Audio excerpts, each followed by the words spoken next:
Hi, I'm Vincent Andrusani, and this is episode 36 of The Place of Sound.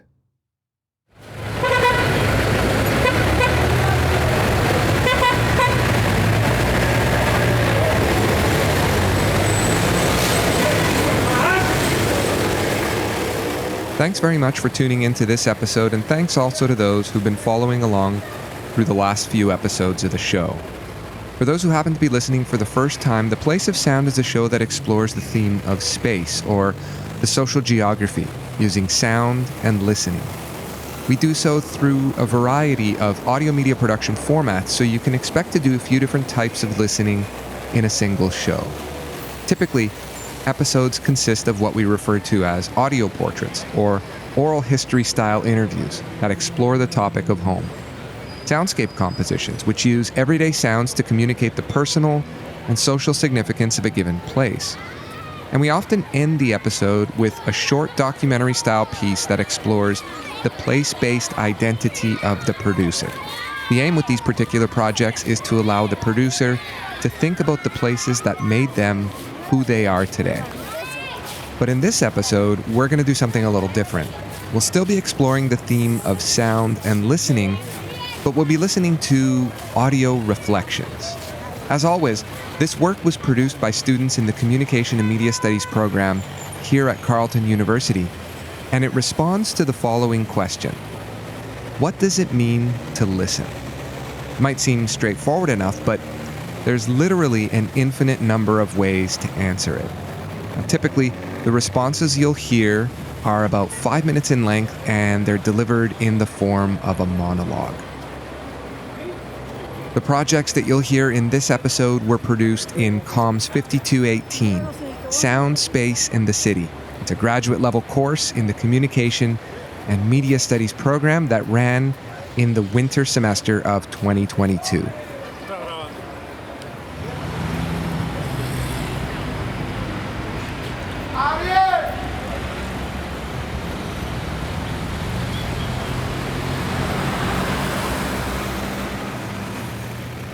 Before we listen to the projects, we're going to take a quick second to hear about a documentary podcast series produced by Megan Linton, an Ottawa-based researcher and disability justice activist. The series is called Invisible Institutions, and it explores the injustices of large-scale state institutions and their effects on those who are labeled with intellectual and developmental disabilities. There are now 7 episodes in the series, each of which opens up a different chapter about the history of institutionalization in Canada, showing the ways that this history still very much shapes our present. It's a timely production in light of the pandemic, and it raises questions about the ways that we do or do not care for the most vulnerable people in our society. The following is a trailer for the series, which is available wherever you get your podcasts. To learn more about it, check out invisibleinstitutions.com or follow them on Twitter using the handle @INVinstitutions.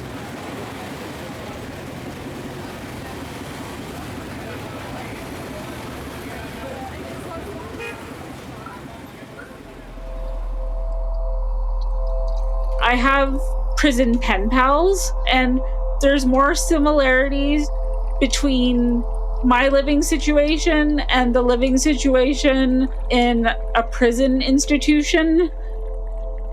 It was like a prison, and I know that sounds hyperbolic, but it was.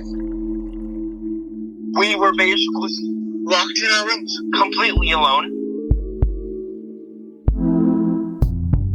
Introducing Invisible Institutions, a new documentary podcast exploring the horrors of large-scale state institutions for people labeled with intellectual and developmental disabilities in Canada.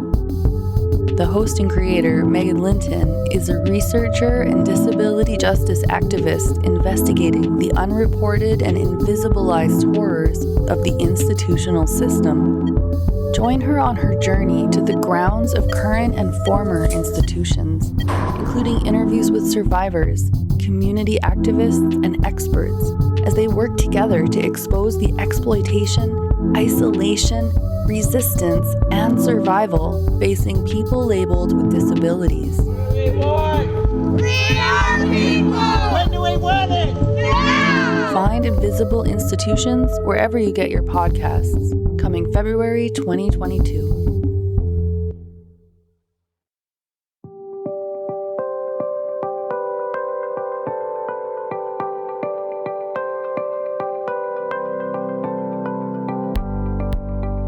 Okay, on to the projects.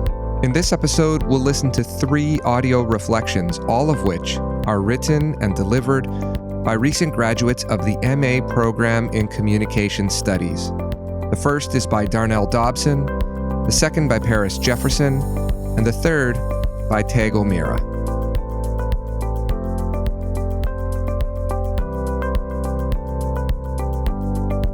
Darnell begins the episode by pushing forward an analysis of listening that he offered in an earlier episode of The Place of Sound. He thinks beyond the position that prioritizes human sound alone and instead toward one that's inclusive of the sounds of the natural environment.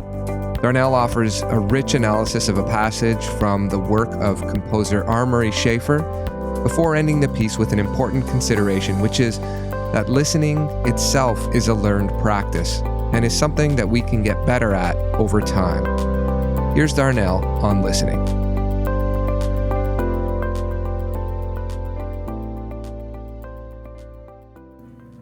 In my first attempt at explaining what I thought listening was, I was intentional in distinguishing the difference between hearing and listening. In that distinction, I referred to listening as the ability to engage in conversation and understand different feelings or perspectives. And while I do still maintain that that outlook is a very good starting point in determining what it means to listen, quite a few of our readings and discussions in class have caused me to realize that this is a very generalized outlook on listening. I say this because my basic definition only took into consideration the interpretation of human sounds, primarily voices and language, while ignoring the fact that there are so many other sounds in our environment that are just as important as verbal conversation between humans. I began to recognize the gap in my definition during the Schaefer and Thompson readings from week 4 of the class, which talked about the soundscape. Thompson's definition of the soundscape as a physical environment as well as a means of perceiving the world constituted somewhat of an aha moment for me, and I ended up somewhat criticizing myself for not coming to a similar conclusion sooner or without the help of Thompson. However, Schaefer's reading was where I really began to see the sounds outside of the human language rise to prominence, as well as how we perceive this world of sounds. On page 19, in describing the sound of rain, Schaefer says, and I quote, "Water never dies, and the wise man rejoices in it. No 2 raindrops sound alike, as the attentive ear will detect. Is then the sound of Persian rain like that of the Azores? In Fiji, a summer rainstorm whips past in an enormous swirl, taking less than 60 seconds, while in London it drones on as boring as a businessman's story. In parts of Australia, it does not rain for 2 or more years.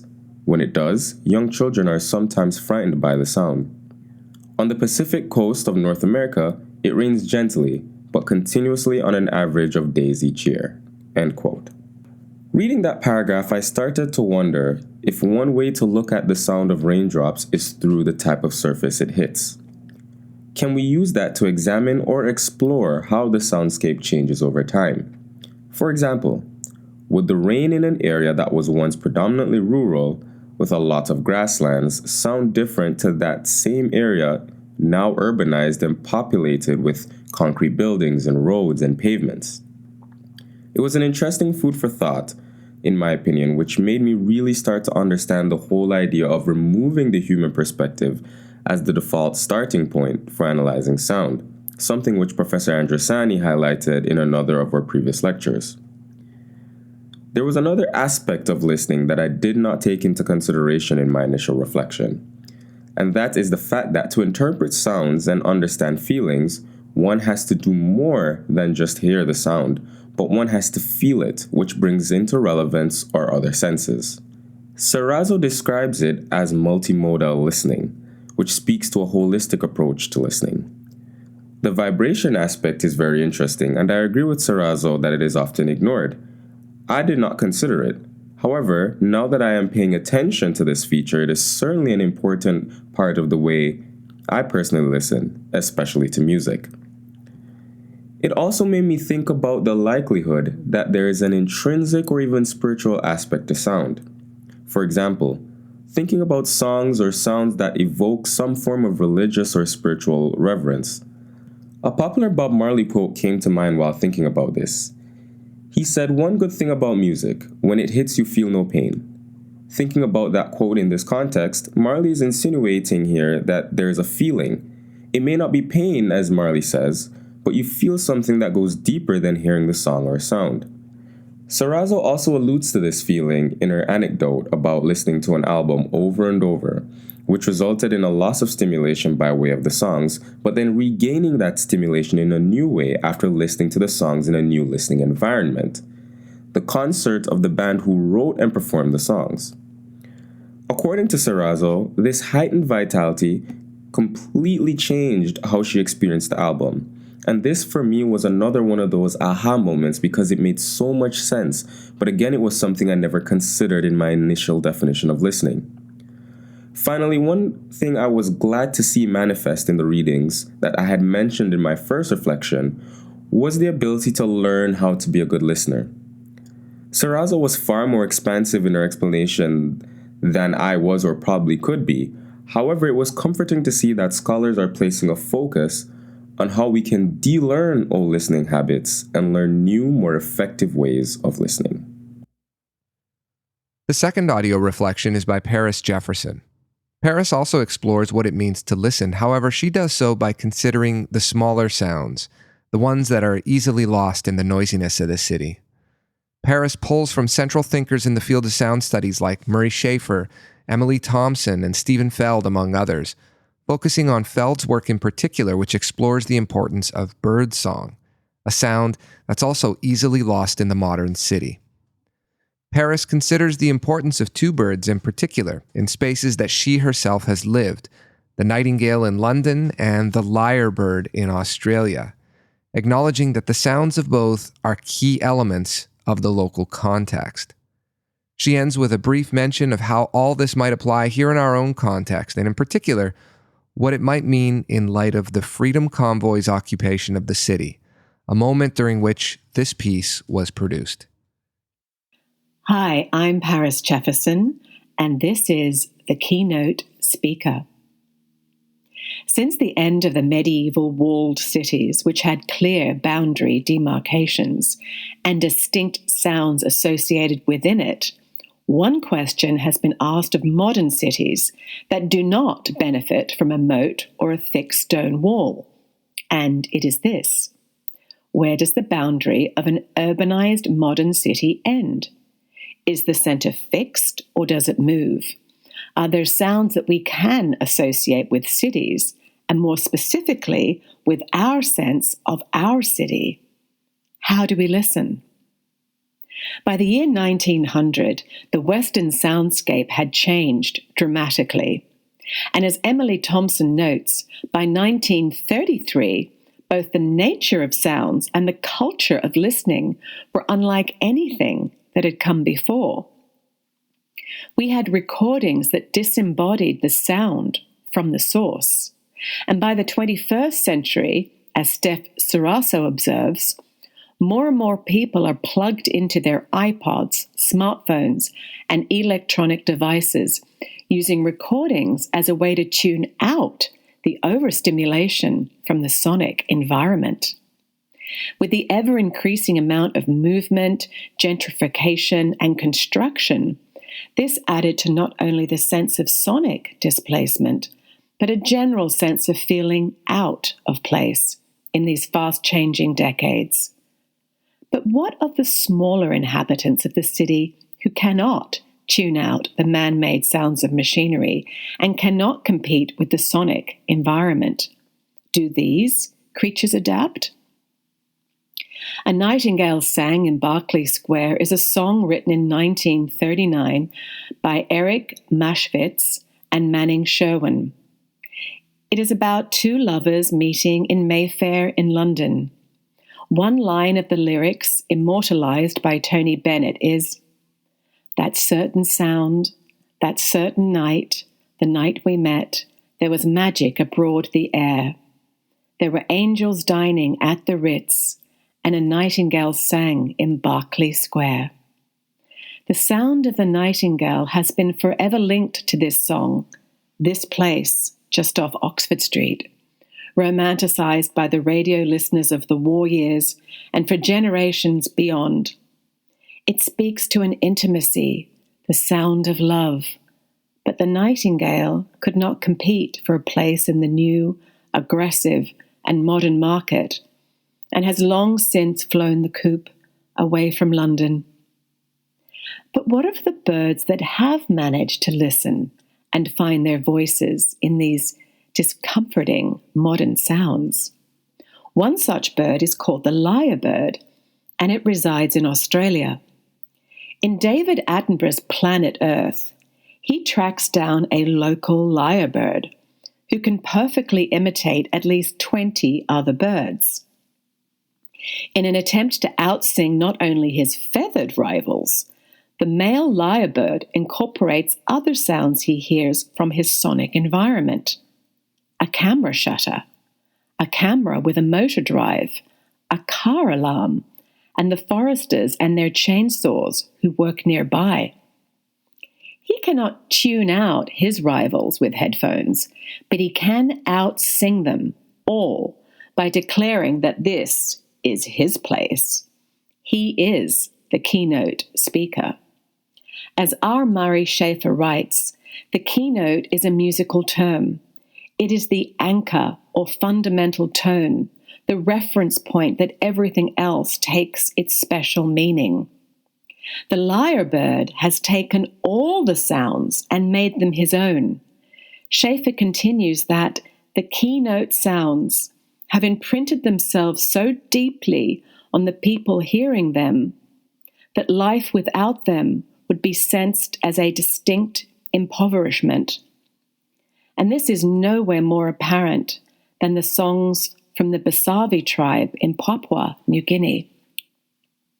When Stephen Feld went to study and record them, he had no idea that their songs were vocalized mappings of the rainforest, ones the Besavi sang from the birds' point of view. To the Besavi, birds were what humans eventually became by achieving death. Bird sounds are the voice of memory and the resonance of ancestry. Birds are gone reverberators. They are absence turned into presence, a presence that makes absence audible and visible. This is a remarkable and holistic example of a communal sonic environment between human and animal, what we might have heard in pre-industrial times ourselves. But with the competing actors for a place to call home, the urban sonic environment has become filled with a myriad of sounds that are not in unison, but disjointed, disembodied, and downloaded. One modern and local example is the truckers' protest here in Ottawa, where the honking of massive horns blazes forth morning and night, drowning out all other voices, all other sounds. They feel that this is the best way for their voice to be amplified in the competing clang of politics. Intimate downtown diners have fled. Pedestrians take the long route, and resident winter crows in Parliament Hill have flown away. These truckers have made the streets around government their impromptu place. It is no longer a place for its local inhabitants, human or otherwise. The horns have become the keynote speaker. Unlike the lyrebird and the Besavi tribe, who respond to and incorporate its sonic environment, the truckers have nullified all other sounds, creating sleepless, anxious nights, empty pockets for restaurateurs, and leaving locals to wonder, what happened to my place? And when the truckers eventually leave and take their impromptu camp with them, what sounds might we notice? What sounds might we welcome? What will be listened to that was once tuned out in our sonic environment? And thank you for tuning in. The third and final piece is by Teague O'Meara. In it, Teague explores the importance of subjectivity in both the act of listening and in the context of understanding place. Teague borrows from the work of composer R. Murray Schafer, geographer Tim Cresswell, and theorist Gaston Bachelard, among others, while developing some thoughts on sound, space, and home. She then puts these theoretical ideas to work in the context of the Freedom Convoy and the way that this occupation negatively impacted some of the city's most vulnerable communities. Audio Reflection 2, Sound in Space, Home as Place. What does it mean to listen? While this question is seemingly simple, the multitude of possible answers implies that the act of listening or hearing is not uncomplicated. As I argued in my previous attempt in answering this complex query, listening is subjective, and one's experiences and positionality have a crucial influence on how every sound is heard and understood. Like anything, our relationship to particular sounds is influenced by our experiences and understandings. We cannot make sense of a sound without understanding it through our own biases. It is arguably impossible to divorce what we hear from what we know. For example, while I might hear thunder and experience excitement due to my own positive past experiences with storms, another might hear the same sound and have a negative reaction, associating it with their experiences of thunderstorms as uncertain or dangerous. Once we've experienced and identified a sound for the first time, we identify it with a certain impression or feeling. Upon hearing every sound, our experience tells us how to hear and how to react. Our sound experiences are colored by the context in which we first heard a particular sound. R. Murray Schafer understood the importance of positionality and bias in the study of soundscapes, where he viewed them as being not just about the sounds, but about your perception of them. Sound artist Eric Leonardson explains Schafer's perception in an episode of the podcast Phantom Power, stating, "If you leave out the subjective aspect of your experience in that soundscape, you don't have a full understanding yet. You are part of the soundscape as much as the sounds that you consider exterior to yourself." Understanding the importance of subjectivity is also vital when studying the relationship between sound and place, and the influence that a space can have on our understanding of sound and vice versa. As human geographer Tim Cresswell argues, place is not simply something to be observed, researched, and written about, but is itself part of the way we see.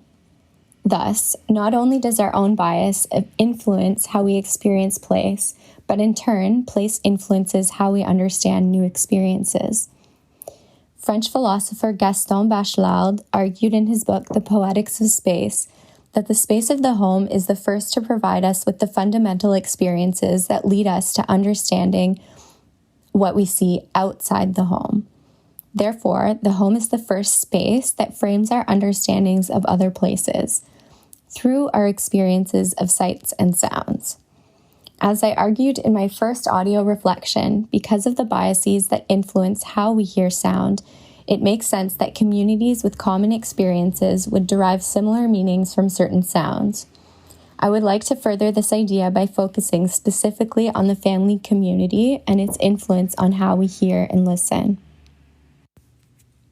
Firstly, I would like to challenge the idea of the home as a safe or protected space, relating this to the intersectional nature of human experience. Not only did the goings-on inside the home influence our experience with sound, family dynamics as calm or violent, quiet or loud, masculine or feminine, but the physical location of the home in terms of the natural environment or the geographical location surely all influence how sound is absorbed and perceived. The acoustics of neighborhoods influenced by sound barriers or lack thereof, the relationships between individuals, the presence of pets or pests, even the professions of house members are all examples of contributing factors to our sound perceptions. While I intend to focus further on the importance of home as a space that majorly forms our relationship with sound, in this particular audio reflection, it will be exemplified through one significant example, illustrated through a recent article by CBC's Guy Quenneville. The article focuses on the experiences of women living in downtown Ottawa at Cornerstone Housing for Women. The Women's Only Shelter provides a safe space for women who in many cases have experienced trauma and mental health difficulties due to challenging and oftentimes dangerous home lives. While Cornerstone is meant to be a safe and quiet environment for healing and recovering, the ongoing protest or Freedom Convoy occurring in downtown Ottawa has resulted in the harassment of women living at Cornerstone locations in the city's center. Additionally, as many of the Cornerstone downtown locations are small and without yards, the clients are unable to go outside without facing threatening sounds. The incessant honking and screaming has re-triggered women who have already experienced trauma, resulting in the hospitalization of at least one client.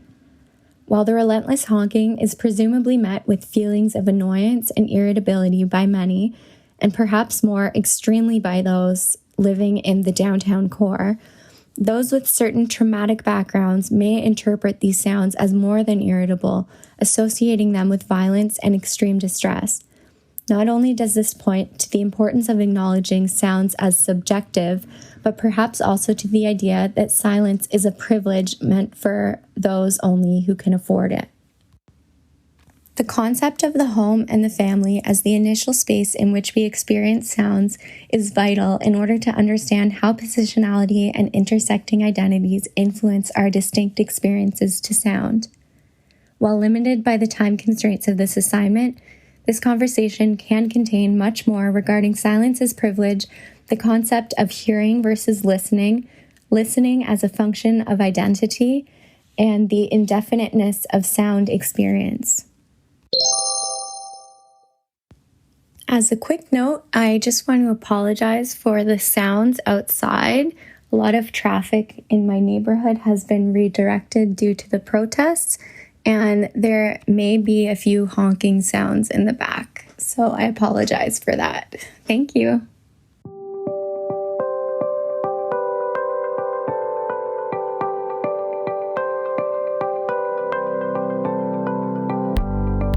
Thanks very much for tuning into this episode of The Place of Sound. But before I sign off, a couple of quick notes. A reminder that what we've listened to here on this show is only a fraction of the work produced in association with this project. If you're interested in checking out more, have a look at theplaceofsound.ca, where you're not only able to hear more audio media, but in some cases, to see some of the original photos and the writing that students produced to go along with it. There's also a featured work section on the site's blog, where you can access some notable individual projects. And in the classes section, you can have a look at some of the work produced in each of the previous semesters. And lastly, under the Listen link, you're able to access the show's archive and listen back to any episode of the show you'd like to hear. But in the meantime, keep your ear out for upcoming episodes of the show, which air on CKCU Radio every other Monday at 6:30 p.m. and are available wherever you get your podcasts. Until next time, thanks for listening to The Place of Sound.